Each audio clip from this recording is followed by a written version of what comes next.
relación al sistema de entrenamiento que yo empleo y bajo qué paradigma me sustento, me apoyo en este proceso de desarrollar y construir futbolistas en el alto rendimiento, te podría decir de que me baso en dos teorías, una teoría tradicional, conservadora, y una teoría más contemporánea. Es decir, existen dos tipos de paradigma en el cual eh, está el paradigma mecánico más reduccionista, más lineal, y después está el paradigma más cognitivo, más contextualizado, en el cual te podría decir que entiende al ser humano, en este caso al futbolista, lo entiende desde su complejidad, su organización y su relación con el entorno. Entonces, dependiendo del diagnóstico que hagamos a la hora de caer en un equipo, de comenzar a trabajar en un equipo, predominará más un paradigma que el otro. O sea, la interpretación de la realidad la vamos a tener una vez que hagamos este tipo de observación y saquemos los perfiles de cada ser humano, de cada futbolista. Eh,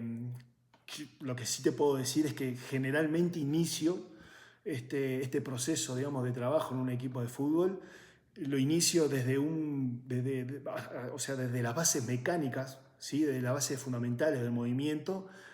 hasta llegar o intentando llegar a que el jugador pueda autogestionar de forma autónoma todo lo que tenga que ver con su repertorio motriz. Eh, entonces, básicamente digamos, el objetivo de esto, de este sistema, es intentar crear futbolistas inteligentes, es decir, que tengan la capacidad de poder diseñar representaciones, digamos, neurales, o sea, que tengan la facultad de poder, frente a situaciones imprevistas, resolverlas de la mejor manera posible utilizando este repertorio motriz y bueno, y obviamente que pueda cumplir el objetivo en términos de eficacia y eficiencia, es decir, que cumpla el objetivo que realmente se plantee en esa situación, ya sea, no sé, esquivar un rival, rematar al arco y hacer el gol, o bueno, cambiar de dirección o saltar sin ningún tipo de problema, y en términos digamos, de eficiencia, que tiene que ver con que no corra riesgo sanitario, es decir, que no se lastime. Entonces, un poco el objetivo es eso del sistema.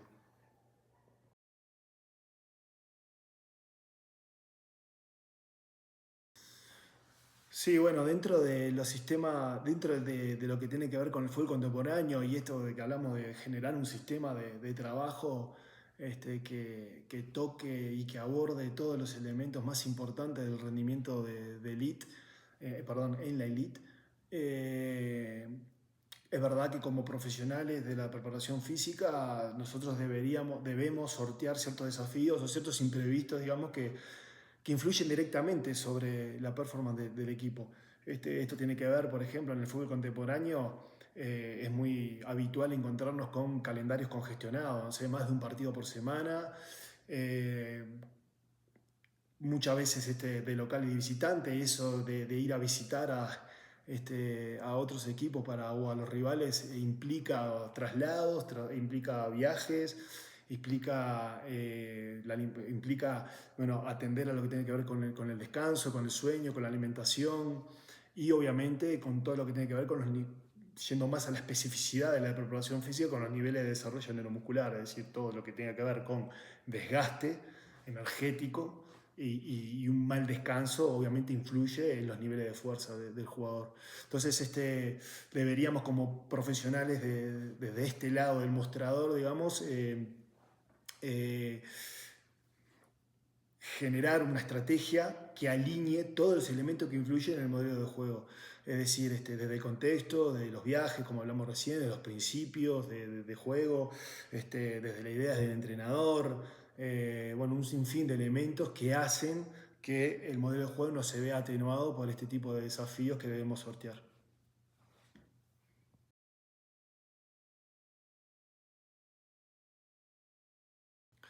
Bueno, la forma de intervención que yo tengo desde mi rol como preparador físico en los programas de entrenamiento está básicamente sustentado en gran parte en los recursos tecnológicos, es decir, a través de la valoración, el monitoreo y control de las cargas de entrenamiento.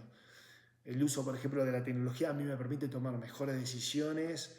sobre todo de una visión bastante más integral del futbolista, que me permite cuantificar y programar las cargas de entrenamiento. El uso de recursos tecnológicos para mí es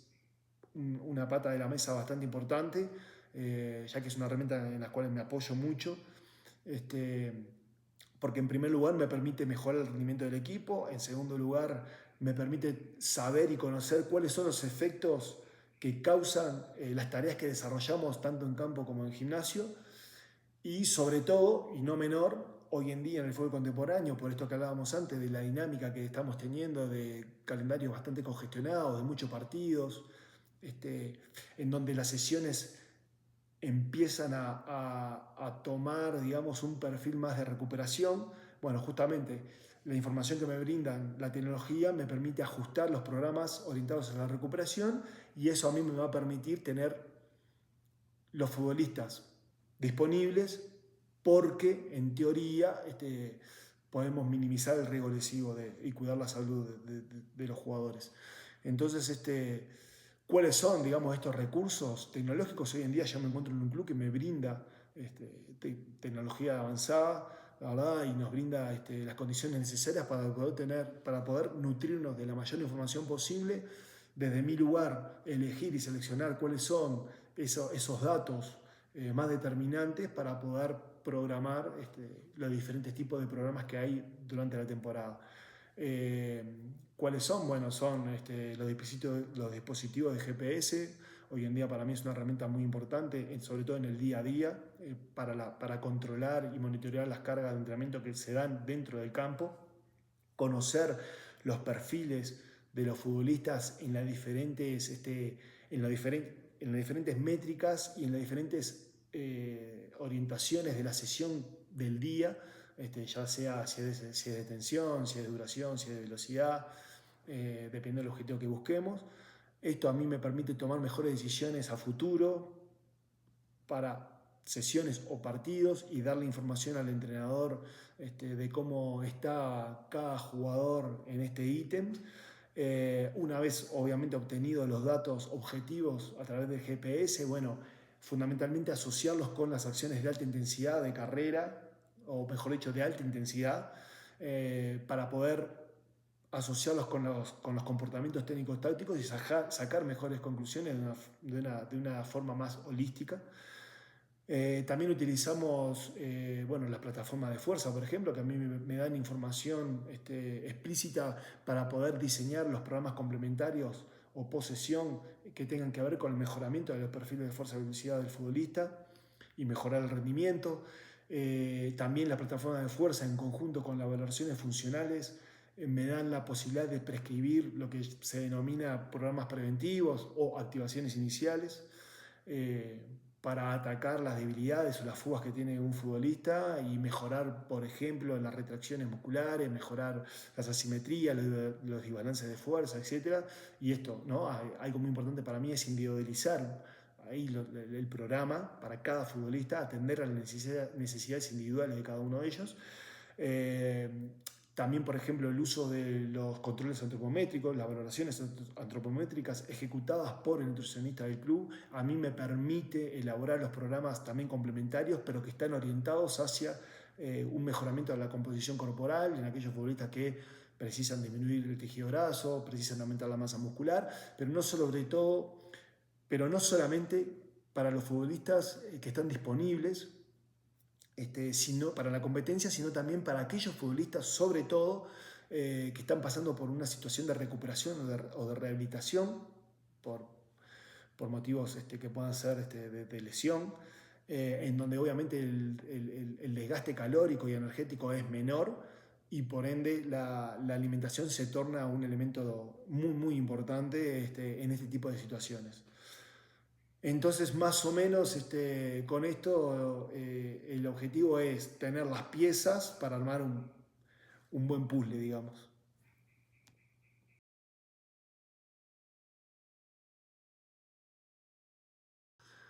Bueno, o sea, el microciclo generalmente lo programo teniendo en cuenta varios elementos. Uno de ellos, obviamente, es la comunicación fluida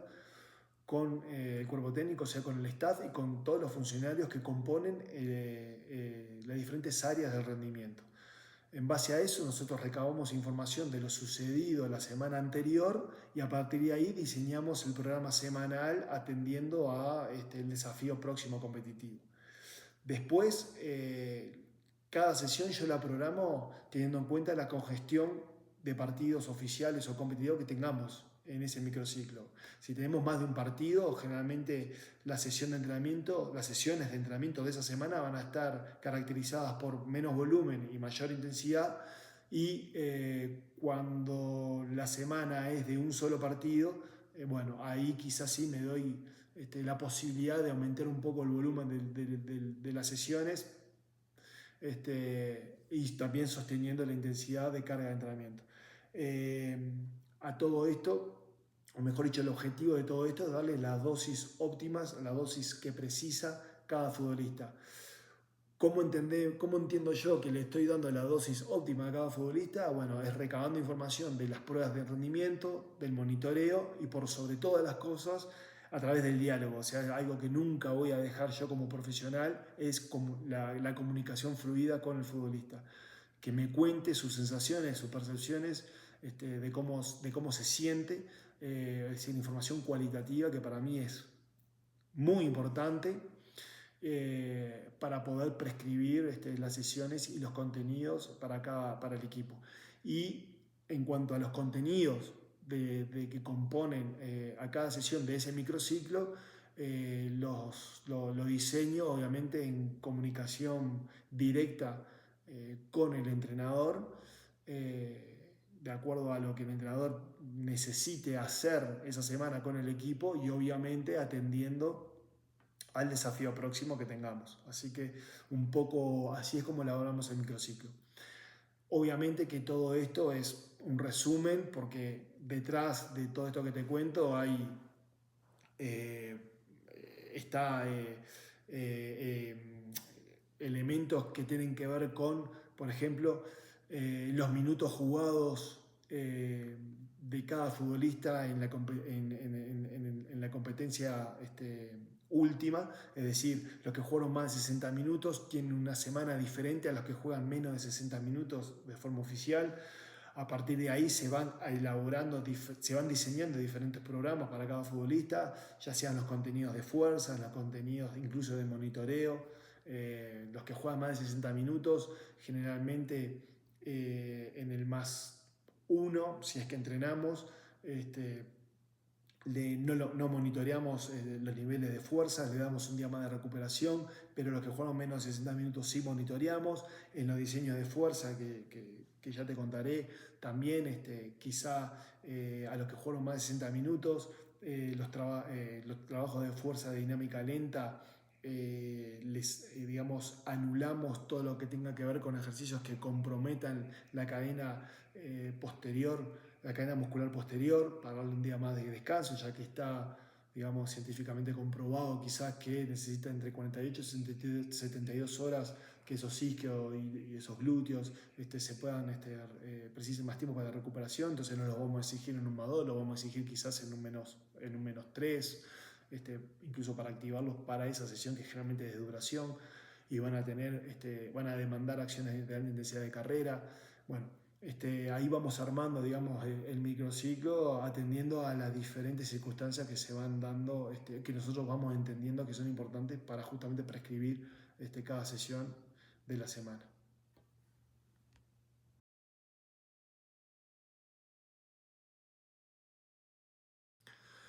Bueno, a la hora de diseñar una sesión de entrenamiento, yo tengo en cuenta ciertos matices que para mí son determinantes. Por ejemplo,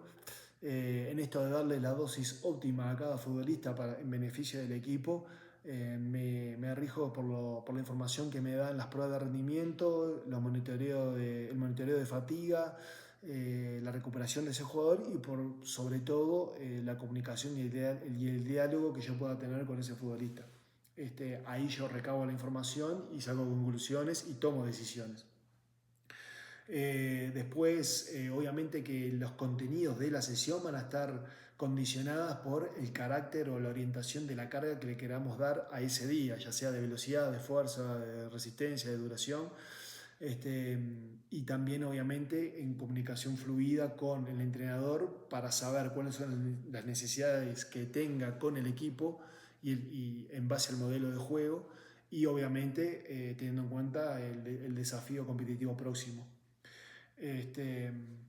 Básicamente lo que yo hago en un día convencional es el jugador pasa por el cuestionario wellness y a partir de ahí, si da deteriorado, bueno, ahí la sugerencia con ese futbolista es o pasa con la sanidad o pasa a hacer un entrenamiento de recuperación o un entrenamiento adaptado o parcial. Si el cuestionario, el wellness da óptimo, bueno, a partir de ahí lo que se hace es entrena. Si la carga de entrenamiento fue elevada y la presión subjetiva del esfuerzo fue elevada para ese futbolista, la sugerencia para el día siguiente quizás sea que recupere para que no corra riesgo lesivo. Si la percepción, si el cuestionario wellness fue óptimo y por ejemplo la carga de entrenamiento fue baja, pero la percepción subjetiva del esfuerzo del futbolista fue elevada, también tomar nota, se prende la alarma de riesgo lesivo, bueno, se ve qué se hace con ese futbolista. Pero si la carga de entrenamiento fue baja y la presión subjetiva del esfuerzo fue baja para ese futbolista, quizás se pueda hacer un plan complementario. Bueno, ahí vamos tomando decisiones de acuerdo a la información que vamos recabando, ya como te digo, a partir de toda esta información que recabamos del diálogo, del monitoreo, a través de los dispositivos de GPS, etcétera, etcétera, y vamos diseñando las sesiones.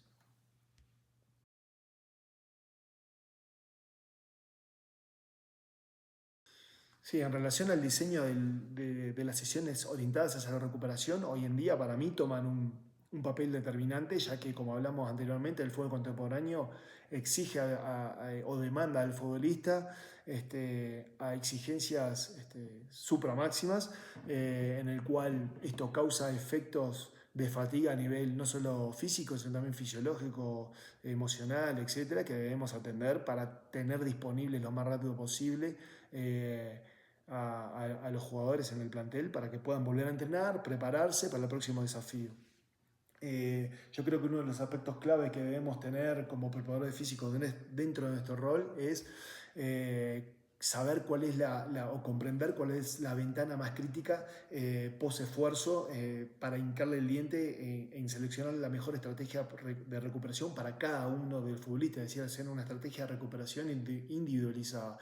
Y esa ventana crítica está dada entre las 24 y 48 horas post esfuerzo. Entonces ahí es donde realmente nosotros como profesionales tenemos un papel determinante en la estrategia y en la selección del mejor protocolo de recuperación. Obviamente, ¿cómo podemos saber cuál es la mejor estrategia para cada futbolista? Bueno, recabando información a través, como hablamos antes, del monitoreo de fatiga, del feedback, del diálogo que tenemos con el jugador, de las pruebas de rendimiento, etcétera. Es decir, nosotros, si cuantificamos todo lo que tiene que ver con datos o niveles fisiológicos de cómo esté el futbolista a través, por ejemplo, de exámenes sanguíneos, de cómo esté el futbolista y sepamos a nivel a través de pruebas neuromusculares, es decir, cómo están sus niveles de fuerza excéntrica, concéntrica, isométrica. Si podemos valorarlos para saber cómo están los niveles no sé, de amplitud de movimiento. Y bueno, y un montón de cosas más, nosotros vamos a poder reunir información y poder determinar cuál es la mejor estrategia para recuperar y volver lo más rápido posible, es decir, acelerando ese proceso de recuperación para el futbolista para que esté disponible para el próximo entrenamiento y para el próximo desafío competitivo. Yo creo que una de las claves más importantes que tenemos nosotros como preparadores físicos es mediar la fase de daño secundario, es decir, poco después del daño muscular, o sea, el daño mecánico. Yo creo que ahí, si le damos en la tecla, vamos a acelerar y vamos a mejorar la velocidad en la cual se puede recuperar un futbolista. Estrategia de recuperación hay un montón, desde baño de contraste, inmersión en agua fría, inmersión en agua caliente solo, las botas de compresión, bueno, un montón de cosas, ¿no? Que hay ahí en la vuelta. Todo esto, como dijimos, va a estar condicionado por la información que recabemos y también por el contenido, digamos, que tengamos en la sesión, ya sea de fuerza dinámica lenta, fuerza explosiva. Bueno, hay que ver qué estrategia de recuperación seleccionamos para que esta terapia no interfiera en los efectos del contenido trabajado en la sesión. Entonces, bueno, creo que va por ahí.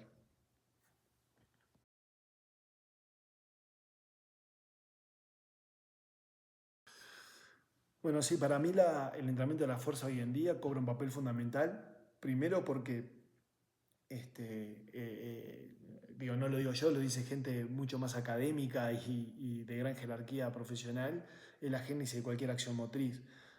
Yo coincido con esa perspectiva de entender y comprender el entrenamiento de la fuerza dentro del fútbol de alto rendimiento. Yo creo que los futbolistas a nivel competitivo en la elite están sometidos a acciones de alta intensidad en las cuales requieren grandes producciones de fuerza porque precisan acelerar, precisan sprintear, precisan cambiar de dirección, precisan frenar, y precisan friccionar, luchar, y todo eso solo es posible con altas producciones de fuerza, o por lo menos niveles de producción de fuerza óptimo. A partir de ahí concibo la fuerza como una capacidad madre en el cual si hay alguna que tengo que seleccionar, si me dan para elegir cuál de todas elegiría entre fuerza, velocidad, resistencia, elegiría la fuerza para entrenar. A partir de ahí me parece importante también entrenar la fuerza y tratar de retardar la fatiga que demanda cualquier acción a alta intensidad que demande esta capacidad para que el futbolista se pueda sostener durante la competencia en altos niveles, digamos, de exigencias sin sufrir el cansancio o la fatiga que producen estas acciones. Eh, la clasificación que yo, la clasificación que yo hago de fuerza está orientada hacia tres matices o tres elementos. Está aquella fuerza que involucra la cadena muscular anterior, sobre todo de tren inferior, de miembros inferiores. Está la fuerza posterior, que es la cadena, que son aquellas acciones que involucran la cadena muscular posterior de miembros inferiores, y después está lo que tiene que ver con el pilar o el core, que es la zona de tronco, escápulas y glúteo. ¿Cómo la entreno? Y bueno, la entreno básicamente en microdosis, es decir, hoy en día, como sabemos, el fútbol contemporáneo, sobre todo en esta dinámica del alto rendimiento, donde tenés varias competencias al mismo tiempo y por ende varios partidos por semana, no permite grandes volúmenes de entrenamiento de fuerza. Entonces, considero que la mejor estrategia es disminuir el volumen de entrenamiento de la fuerza sin perder la intensidad y por ende la calidad del trabajo. En aquellos microciclos, en aquellas temporadas en donde podemos solamente la exigencia nos demanda un solo partido por semana, bueno, ahí sí capaz que nos podemos dar la posibilidad de trabajar la fuerza en mayor volumen. Pero básicamente el enfoque de la microdosis es esa, pocas series, alta intensidad y calidad en la ejecución del trabajo. Por otra parte, bueno, ¿cómo diagramo, cómo programa en una semana el entrenamiento de la fuerza? Bueno, atendiendo a mucha información y condicionantes que tengo. Por ejemplo, cuándo fue el último partido, cuándo es el próximo partido, dentro del equipo, quiénes son los futbolistas que compitieron más de 60 minutos, quiénes son los que compitieron menos de 60 minutos o no fueron convocados. A partir de ahí empiezo a diagramar cuál es la mejor estrategia para cada uno de esos grupos. Los que compitieron más de 60 minutos, generalmente inicio la semana con un trabajo de fuerza dentro de un protocolo de recuperación. Está la fuerza dinámica lenta, Yo lo que hago es trabajar la fuerza dinámica lenta, la fuerza dinámica rápida, la fuerza reactiva y la fuerza isométrica. Creo que esas manifestaciones de fuerza son las que mejor atienden a las necesidades que creo que precisa el futbolista. Entonces, como te decía, en los primeros inicio de la semana con los jugadores que compitieron más de 60 minutos con un trabajo de fuerza dinámica lenta de tren superior y un trabajo de fuerza isométrica de tren inferior para acelerar el proceso de recuperación, en donde no tenga esas contracciones excéntricas, concéntricas que puedan agudizar aún más la fatiga. En los jugadores que jugaron menos de 60 minutos o no fueron convocados hago un trabajo de fuerza dinámica lenta